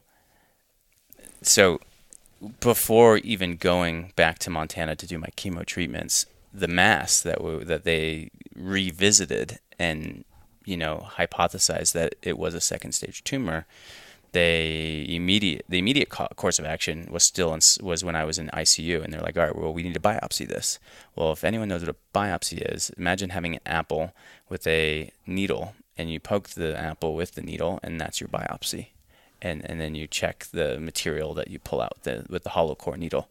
Well, how many times do you need to stick that apple to positively biopsy every little bit of it, right? And so what they do is they try to basically biopsy an average area of the apple, of the mass of the tumor. And all of my tumor markers came back. All of those biopsies came back negative. All of my blood work, all my markers came back negative. So your testicle was for sure positive. What we think is a second stage tumor is coming back negative after 5 biopsies. All your blood work is good. However, we highly recommend that you go through a rigorous course of chemotherapy to be sure, right? Well, I'm not going to argue with that. So when you're asked the question, well, are you good today? The crazy thing is that it was not supposedly I had no live active cancer cells in my body because it was removed. It was the left testy, right? That mass to this day has never really been positively diagnosed as to what it is. It's still there. So it's still there. I monitor it every 12 months. I go back in for a checkup. That we check my blood work, the whole thing. and we check that mass and to measure its size. And it's like every year it may grow a little or shrink a little, and as of yet there are repercussions associated with removing it because it's so close to my spine. And I have, as of yet, we just monitor it, and if I have to, we'll take it out. But for now, I get a checkup every 12 months, and knock on wood that the results come back clean. Yeah. So the course was it was your safety net, the course of chemo. The course of chemo was a safety net to just make sure that we killed anything that was in there. Yeah. And at that point, you go back to trying to rebuild your body and the rest of your surgeries. Yeah, rebuild the body and the business and life, basically. Yeah. Because of course your business is running throughout this. Yes. So my business partners kept the business. I mean, that's team right there, right? And they kept the doors open and kept orders filled. And I reflect on it now in that our business is still open and it has metamorphosized into something completely different. Today we're a national food brand that's largely focused on shelf-stable products, whereas back then we were this small, focused local team on fresh things. And I just reflect, before you guys came over, I was on my computer all day working on Montana Mex on the business. And in just telling this story, I get to reflect just what it took to keep that business afloat and how many people, need to hear that thanks and are due those marks for keeping the doors open. Yeah. For sure. It's not easy starting a business, period. So, let alone add that to it. No, Yeah. Literally, I was talking to a potential investor yesterday, and on the one hand, I'm trying to share all of the growth and the success we're experiencing, and of course, you're pitching someone for investment. You're trying to give them the good, some of the bad, but mostly all the good. Yeah. And yet, in this call yesterday, I had to just say, I don't know where we'd be right now had I not got zapped with the business anyway. But it sure did throw a monkey wrench in it for many years. And we're still dealing with that now, years later. How did you cope and adapt to the very obvious fallout from your accident, which is now that you have one of your original hands? Because, and I'm sure that there's probably someone listening to this podcast who is an amputee of some description, I would guess, given the number of people who listen to it. And I think it's important for people to understand that kind of process, because we are so incredibly fortunate enough to have what we have, our hands, our eyes, our ears, and then you get one of them taken away from you. And for some people, probably for everyone, it's a very hard thing to deal with. But you clearly pushed on and just made it happen. Yeah, that's a good question. You could do a podcast just on that question for hours. And in short, not that it doesn't deserve hours. I think I was inspired by others around me in ICU right out of the get-go that were missing all of their limbs following, a good friend of mine, Will Lautzenheiser. He had toxic shock and basically became a quadriplegic overnight, or over the course of many months, really, but overnight, theoretically speaking. And I'll never forget being in physical therapy, or headed to the physical therapy room while he was coming back from physical therapy, and he shook his stump, his remaining limb at me, and he shook it in congratulatory stoke, we can do this, man, we got this, because I was heading into PT and he was coming out. And I remember, I don't know if I was walking in, and yet I must have been walking, because this guy's on a rolling bed with no legs and no arms, and he's like, "You got this, man." And will never forget, Will, if he's got this, I've got this, because I'm only missing 10 inches of my arm. And so the point being is that we each walk our own paths, we each walk our own journeys, and challenge is challenge. It's just the circumstance that separates what you guys individually experience as challenge. It's only the circumstance, but going through hard times is hard on everybody, no matter what your challenge is, And so I think that helped me step out of the weeds a little bit and recognize that I just had to own and live with this. And then, to be fair, we're talking 9 years now after the fact, or 8 years now after the fact. So I've had a lot of time to process and deal with it. I made you guys that bite on your way in here this morning or this afternoon, and there was that deer shoulder. And when I was pouring hot water into my sous vide circulator to cook that shoulder yesterday, I dropped it. So I dropped a pot of water, and it slipped out of my hook and slammed on the ground and splashed hot water all over me. And I didn't burn myself, thank goodness. But moments like that happen all the time that remind me that I don't have this awesome, capable thing, which is the dexterous hand that we're born with, which is brilliant. This thing is just like the best, and your body is the best invention in the world. And so I'm reminded often that it's super challenging. But then I also look at others out there and recognize that it's challenging for everybody, whether you got a hand or not. Life is hard, period. I was intrigued by, you've told the story of how important being in the outdoors and the fishing and hunting and that was to you. And I was intrigued by you learning to shoot again and the process that you went through to basically get something manufactured to allow you to, with your new hand, to shoot again, because obviously that was something that must have been at a point on your mind, I have to be able to do this again because it's part of who I am. Shooting my bow, you're talking about? Shooting your bow. Yeah. And it's, the film shows some of that process, and it's everything. I mean, how do I do everything again? How do I do everything again? And I've had this prosthetic break on me, the one I wear every day, and the second you're without it, it's strange, right? So you lose your hand and you immediately need to start, you just do, you adapt, the body adapts, the brain adapts, and you start thinking about, well, how do I do this again? Or how do I do this, period, from scratch? And so now, having figured some things out, if I take off my prosthetic to swim, to go float the river, to take a shower, to go to bed, and I wake up, I'm like, in that moment of not having it on, I want to go do something, and or it breaks, so I don't have it anyway, it's like going back to that moment again of, oh no, how do I do this without my prosthetic on? And the beautiful truth is that we figure it out. We figure it out. I got friends out there with no legs that rock around on skateboards and half an arm, and they figure it out, and or you ask for help. Yeah. And or you ask for help. And there is something so dang magical about asking anybody for help.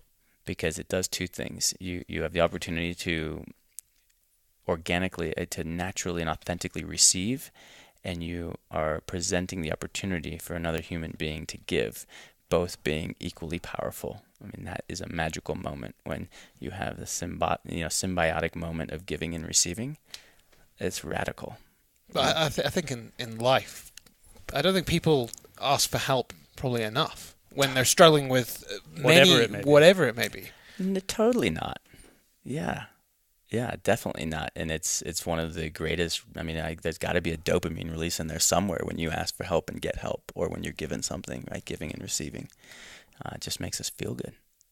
I watched your series with Yeti, which I thought was absolutely awesome. So eventually, having had your filming interrupted by your accident, it was different, but you kind of came back to it. How did that conversation start for that series to go online? So the series, The Hungry Life. Yeah, the series we're talking about is Hungry Life, and go watch it. It's on YouTube right now. Or you can go to Yeti, and it's under the Yeti Presents series of all the amazing films and stories they tell with the camera.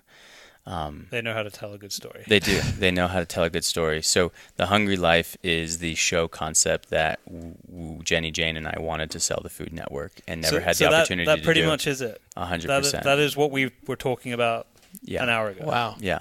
Okay. Yeah. Amazing. Yeah, and it's two things. A, don't give up on what you're dreaming about. If you believe in something and you know it's good, meaning it fulfills you and gives and receives. If it does that for you, if it's a passionate thing that does that for you, don't give up on it. It's totally worth doing.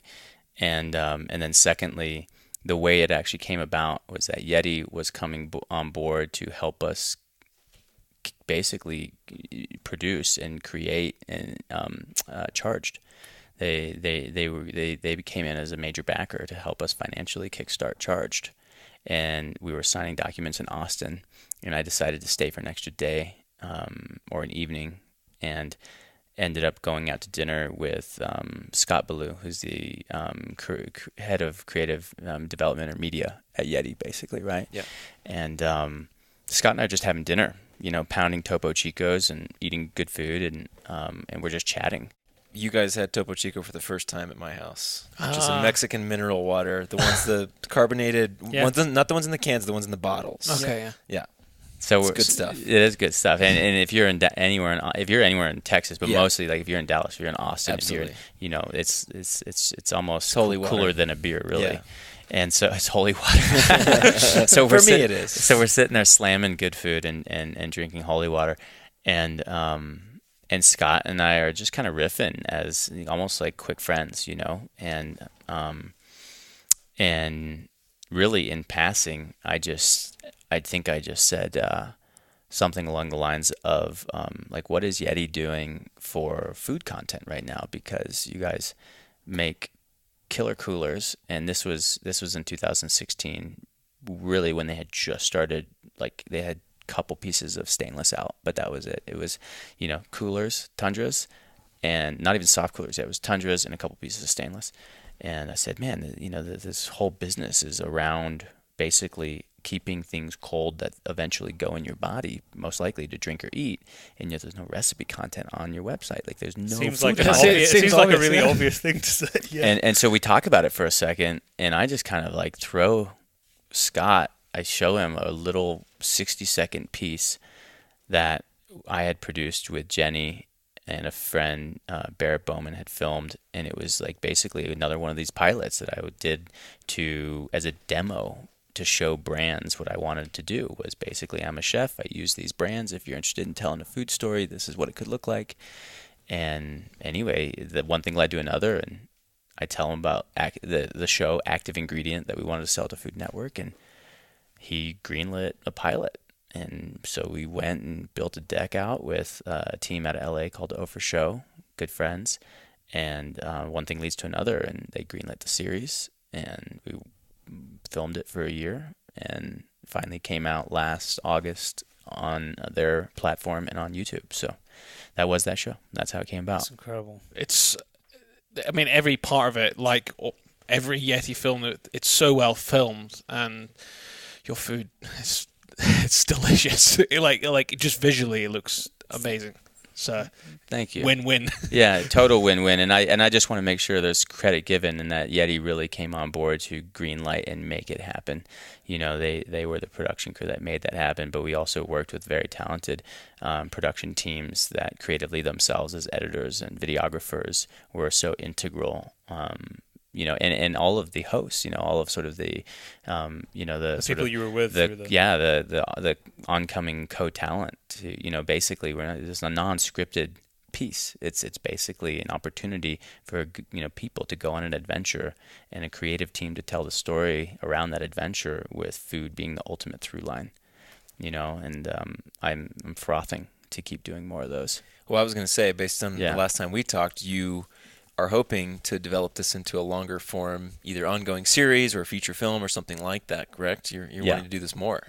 Yeah, definitely. Yeah, definitely. And I think it's one of those things that as always, you keep that idea right here close and sharpen that tool every day. So keep doing it in your daily life, because that's the thing. Hungry life is, metaphorically speaking, it's you living your best life. For me, living my best life, it is being in touch with the natural world, knowing where my food comes from, whether it's foraging, fishing, hunting, or borrowing from friends, but having a completely richer experience when eating a meal, and versus just the acquisition of it through a purchase or go shopping and buying. I do that too, guys, but I'd love nothing more than telling a rich story around a meal. And it starts with the scheming, the planning. Like right now, I have not gone to buy pork fat or pork meat to make sausages, and I want to make some game sausages. And rather than I might go buy the meat, but I'm scheming of how to go down to Texas and go on a hog hunt. Sure. So then when I finally make these brats, there's like, okay, well, I the can- elk came from here. I can make that happen. So let's go hunt, Yeah. right? Yeah. See, and Yeah. this is so much more interesting. It's just being like thinking about an adventure with Tyler. We should go down to Jesse Griffith's ranch. Jesse, you're listening? We're coming down, Yeah, bud. yeah. Or come to Scotland, but I don't think you can transport the No, meat. I think We've we got might struggle boar. getting the boar back. Well, we learned earlier. You just put it in some foil and stuff it down the front of your pants. Yeah, that's a story for another time. That's called smuggling. Yeah. Not drugs. If people are listening. We're talking about pork fat, okay? Tyler, how important do you think content like that, like the Hungry Life series, is to tell the narrative, which is the discussion that you and I and Daryl have been having all week and with many of the guests Sure. we've been having on the podcast? Well, I think, when Eduardo and I talked about it last time, it's, for someone like him, he came to that naturally, right? Being in the outdoors, being in these environments in Montana with animals surrounding him, and then learn how to cook it himself. And that became a means to an end. And I remember you telling me a story about the first time you figured out you could sell trout. Mm-hmm. You were like, oh. You can sell trout here. Back in the day. Back in the day. Like, It might be frowned upon backdoor kind of under the policy. radar. And He was same- 12 again. So. Yeah. Well, but just that there was monetary value to that kind of thing. But for us, especially with some of the Modern Huntsman stuff, right? People who might normally be opposed to hunting or conversations around hunting or have some preconceived notion of what that is, things like what Eduardo produces and the tone he uses and the language he uses and the passion he uses to talk about why he's taking this animal and this life or these mushrooms or these reeds and creating this meal from what's available from the earth.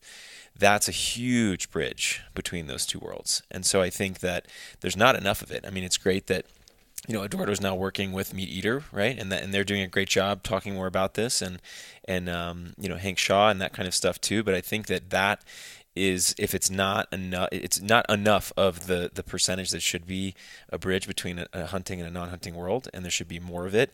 And so if anyone's listening and they want to be film producer of some kind, Eduardo needs to be doing more of this. And so I'm certainly going to do everything I can to make sure that stuff's happening and absolutely. to give him a platform in our magazine or on your podcast or whatever, because I think it's just important to tell the story, but also to draw that connection between connection to the natural world, which, like we were talking about the other day, if somebody doesn't care about something, if they don't understand There's the an importance, vested interest. they're not going to protect it. So even if they're not going to agree to go kill a deer, right, with a 22, they may say, okay, you know what, I appreciate the fact that you have the ability to go do that, but then you also have the respect to finish that story, right, and to take it from field to table, right, if we're going to use the term. Yeah. But then I think that people are really interested in that. I mean, we've had a lot of interest through Modern Huntsman and people who want to eat wild meat. They don't know where to get it, and maybe they don't want to do it themselves, but if there was an opportunity for them to come,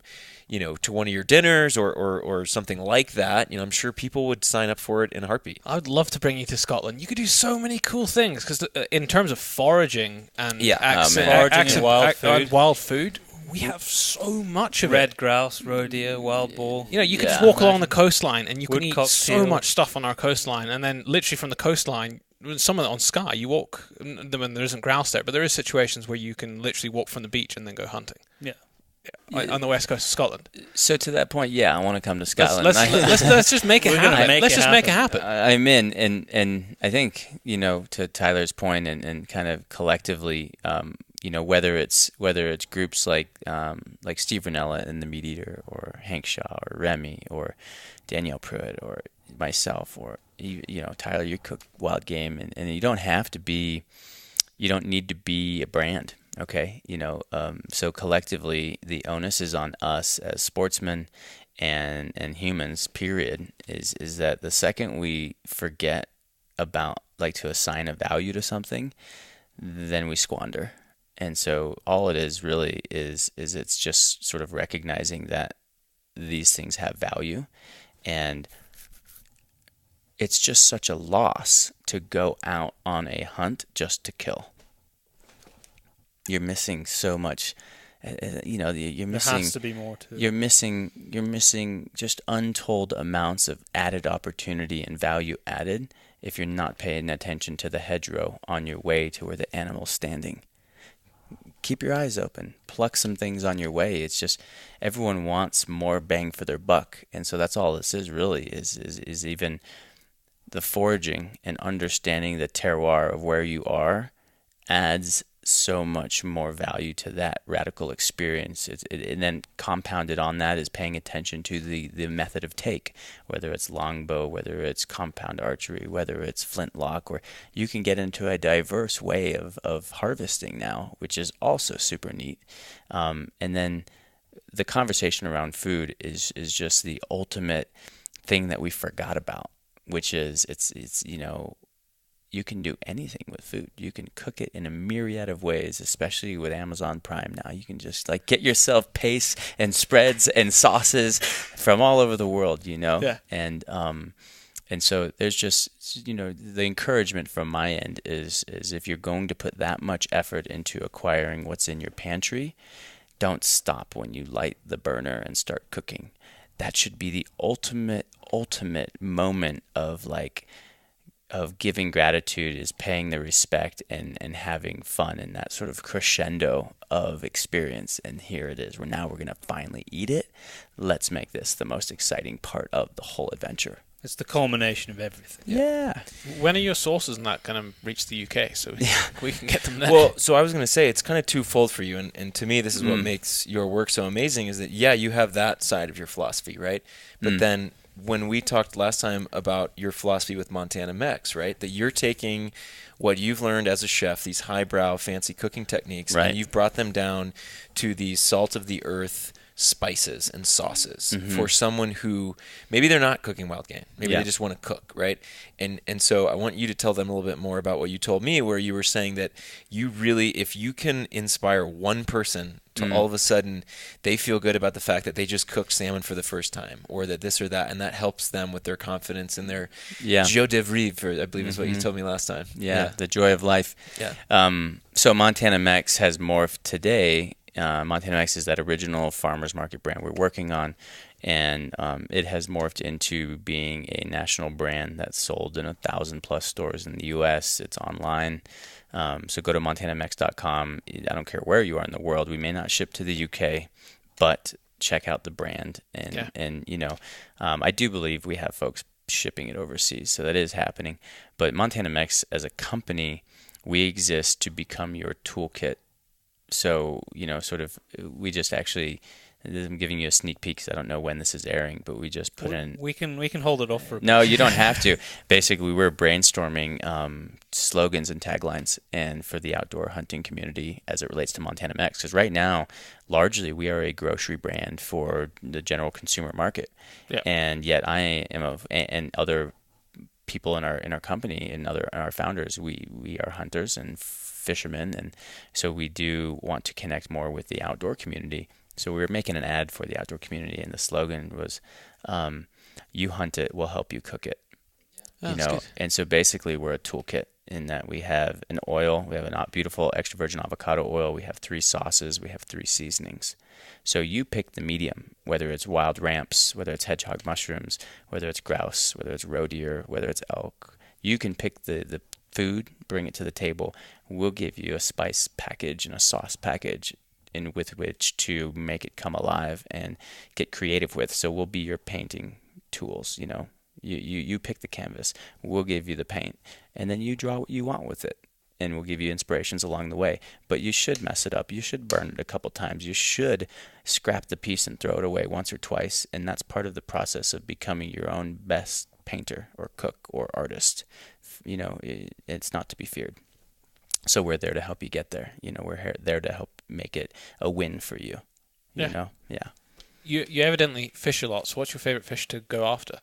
Where? Here. Oh. Or anywhere, actually. Yeah, here it's going to be the Rocky Mountain whitefish. Okay. Yeah. Delectable eating, great frying, great steaming, easy to catch, and native. There's something about that. And then, if I went to saltwater, something fatty. Yeah, something fatty. I think salmon, or the mackerel family. I like strong flavors. We catch a lot of mackerel. We do, off our coast. Yeah, a lot of mackerel. I dream about it, man. I dream about In it. fact, that is in our freezers. The only fish that's probably in it is mackerel. Probably at the moment. Yeah. Probably at the moment. Really? Yeah. Well, I'm coming to visit you guys. They've got a great spot. No, I can't wait. Yeah, I've never been. What are you going to be doing with the guys at Meat Eater? How's that sort of evolving? We were with Ben O'Brien this morning, actually. We did a podcast with him at the start of the week, and we were on his show this morning. Mm-hmm. And I'm pretty sure we were talking about you and the sort of the Meat Eater crew that's building and growing, Expanding and all the people very that are fast. coming under that. Yeah. So what's your involvement going to be with the team? Yeah, well, whether this makes the cut or not, we actually ended our relationship with them. Oh, I did not know that. Yeah. But we are still collectively, I Yeah. think, a part of the same movement, which is to say, like, hey, all ships rise on a rising tide. So I think we're all coming at the same industry, The saying, goal is let's the elevate the message here and continue to up the ante. And, I'm going to throw the ball your way, you throw it back my way. Let's keep going with this. Yeah. I mean, generally speaking, in the hunting community, it's such a great group of people. Oh, yeah. And the energy is awesome. And I think that now, I've seen it in recent years where the like-mindedness for where we need to be headed. Oh, yeah. A lot of the conversations that I've had with Tyler as we were getting to know one another, and is very much encapsulated in Modern Huntsman, more and more people are thinking that way and want to do their part sort of to carry the torch forward. And I think that's awesome. Oh, man. It not only is awesome, but it's about time. It is. It's about time. Food, think about it this way. Okay, so it's food is elemental. We have to do it. I mean, we're going to go get dinner here shortly, right? Yeah. It's something that must happen. Yeah. To sustain life on Earth, and why not celebrate it? Why not celebrate every part of it? And so, I just think we're in a bit of a renaissance right now, and just to everyone out there who is either mildly curious or diehard fanatic, just go big, go for it, talk about it. Raise the roof, create a pop-up of your own in your own pantry, in your own larder, in your own back pub.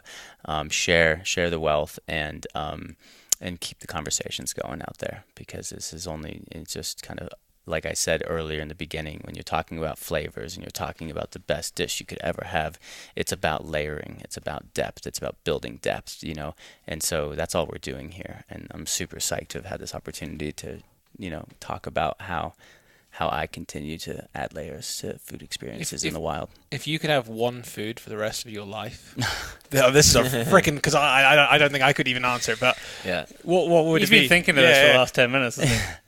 What would it be? Not a dish, but one food. Yeah, or a dish. That's fine. That might be easier to answer. Anything cooked over a fire.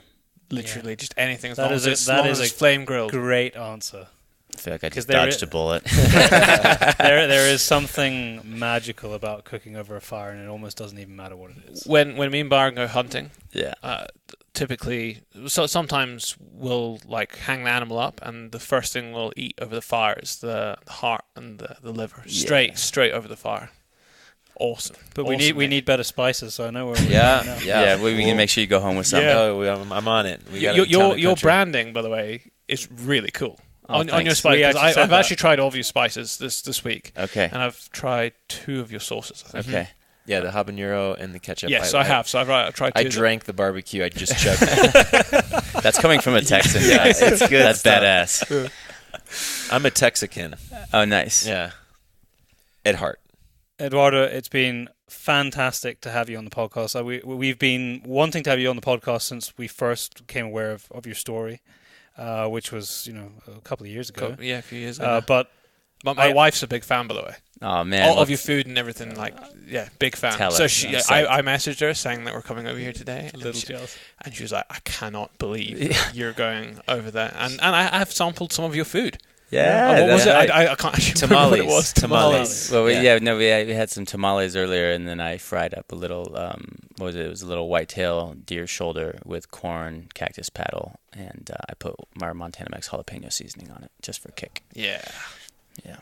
That's where it's at. Well, thanks for having me, guys. It's totally been my pleasure. It's been great to have you on. It's an incredible story, and I'm looking forward to seeing what you're doing in the future. Yeah, thanks. I'm coming to Scotland. I've done. And Tyler, thank you for bringing these guys over and you're connecting welcome. us. Anytime.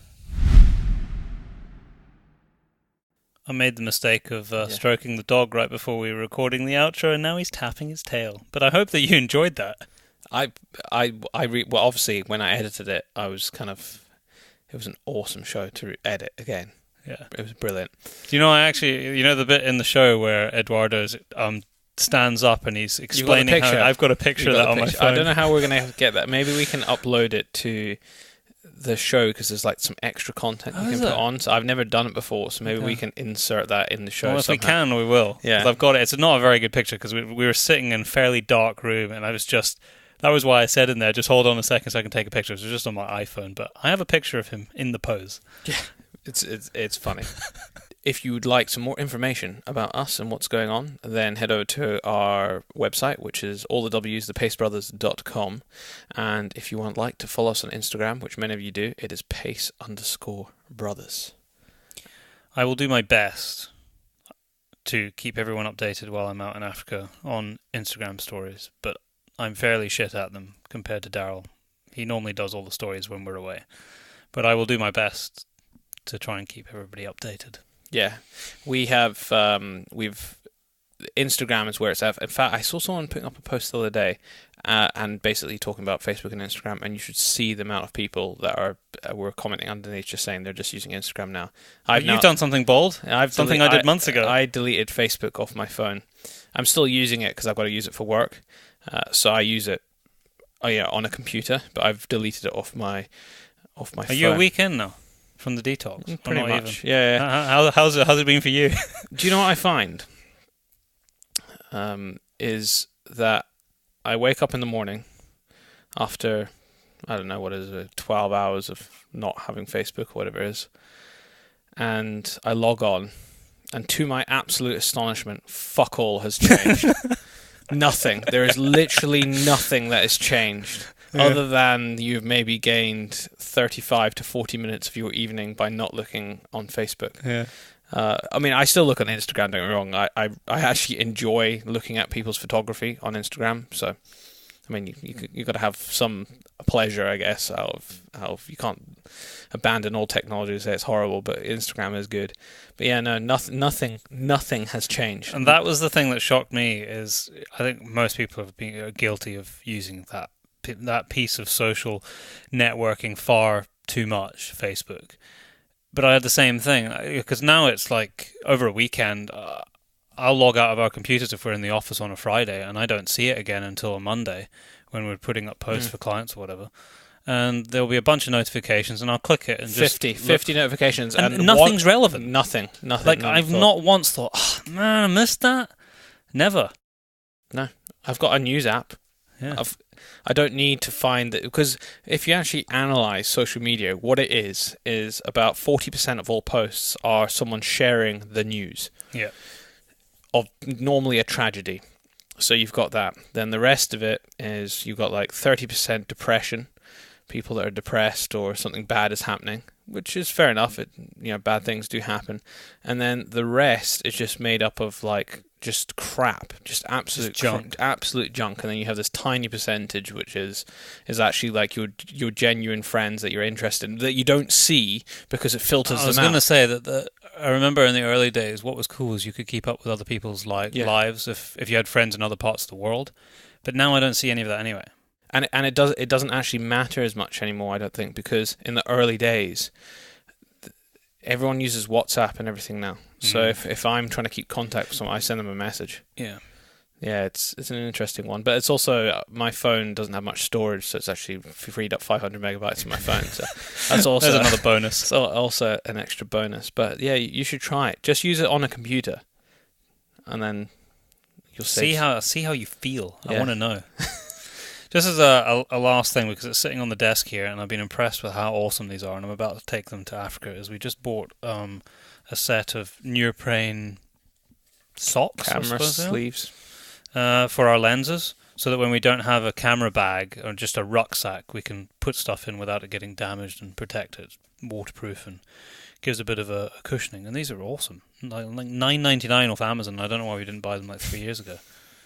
Yeah. Neoprene lens socks. Yeah, they are good. And we've just used Sarah Farnsworth, a previous podcast guest, was talking about Forbes. Photographic. I think it's Fords. Is it not a D? Yeah, it could be a D.